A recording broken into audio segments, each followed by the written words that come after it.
ভালোবাসা দুই প্রকার। বলেন কয় প্রকার? আমার সাথে বলেন, এখানে শেষ করে দিব 10টা মিনিট। ভালোবাসা কয় প্রকার? একটা হচ্ছে নিঃস্বার্থ ভালোবাসা। কি স্বার্থ? কোনো স্বার্থ নাই, নিঃস্বার্থভাবে ভালোবাসা। আরেকটা হচ্ছে কোনো না কোনো স্বার্থ জড়িত আছে এমন ভালোবাসা। আপনার স্ত্রীর চাহিদাও যদি আপনি পূরণ করতে ব্যর্থ হন, দেখবেন স্ত্রীর সাথে আপনার গন্ডগোল লেগে যাচ্ছে, যদিও সে হালাল বৈধ। তাই না? এমন হয় না অনেক সময়? আমি তো অনেকদিন বলেছি, অনেকদিন আগেও বলেছি, 5 বছর 6 বছর আগে, যে মানুষ আসলেই মানুষের অবস্থানকে মূল্যায়ন করে, ভিতর থেকে মানুষকে শুধু মূল্যায়ন করে আল্লাহ রাব্বুল আলামিন। না হলে কি হতো? এই যে এত অন্যায় আমরা করেছি, আল্লাহ পাক কি আমাদেরকে ছেড়ে দিয়েছেন, ফেলে দিয়েছেন, গজবে ধ্বংস করে দিয়েছেন?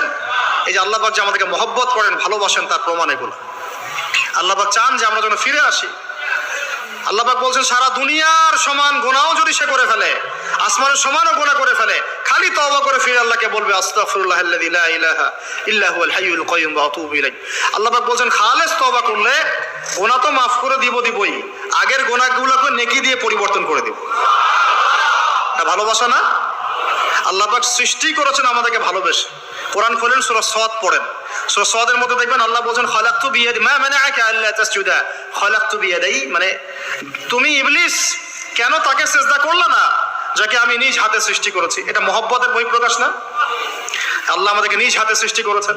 আল্লাহ পাকের হাত কেমন এটা আমরা ব্যাখ্যা করতে যাব না। হাতের অর্থ কি সেটাও ব্যাখ্যা করার, তাহবিল করার দরকার নাই। কোরআনে আসছে যেভাবে সেভাবে আমরা ঈমান রাখবো, ঠিক আছে ভাই? এখানে আবার অনেকে অনেক তালগোল বাগায় ফেলে এবং বিভ্রান্ত হয়ে যায়, এদিকে যাওয়ার দরকার নাই। এখানে বোঝানো হচ্ছে আল্লাহ রাব্বুল আলামিন আমাদেরকে মহব্বত করে সৃষ্টি করেছে। এই পুরো সৃষ্টি জগৎটাই তো আল্লাহর মহব্বতের বহিঃপ্রকাশ। সবকিছু এত নিপুণ ভাবে চলতেছে, এটা মহব্বতের বহিঃপ্রকাশ না?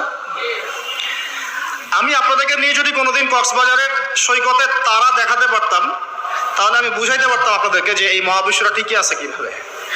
তারার মধ্যে একটা গাণিতিক ক্যালকুলেশন আছে যেটা সবাই জানে না। যারা একটু অ্যাস্ট্রোনমি নিয়ে পড়াশোনা করেছে তারা জানে। আপনার মানে মাথার বিবেকই উল্টায় যাবে যে এত সূক্ষ্মভাবে কিভাবে আল্লাহ রাব্বুল আলামিন এই মহাবিশ্ব সৃষ্টি করলেন। এক চুল এদিক ওদিক হলে পুরো বিশ্ব কায়নাত ধ্বংস হয়ে যাইতো।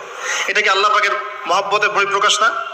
আল্লাহ পাক তো বরং বলেছেন পুরো সৃষ্টি পরিবারটাই আল্লাহর আহাল, আল্লাহর পরিবারের অন্তর্ভুক্ত। সুবহানাল্লাহ। এমনকি আল্লাহ পাক আমাদেরকে বলেছেন, তোমরা জমিনবাসীর সবার উপর রহম করো। ইরহামু মান ফিল আরদ ইয়ারহামুকুম মান ফিস সামা। তোমরা সবার উপর রহম করো, দয়া করো। দয়া রহম এটা তো মহব্বতের একটা অংশ। তোমরা সবার উপর দয়া করো, রহম করো, মহব্বত করো। এটা কি হবে? তাহলে আল্লাহ পাক আসমানে যিনি আছেন, আল্লাহ পাক তোমাদের উপর রহম করবে ইনশাআল্লাহ।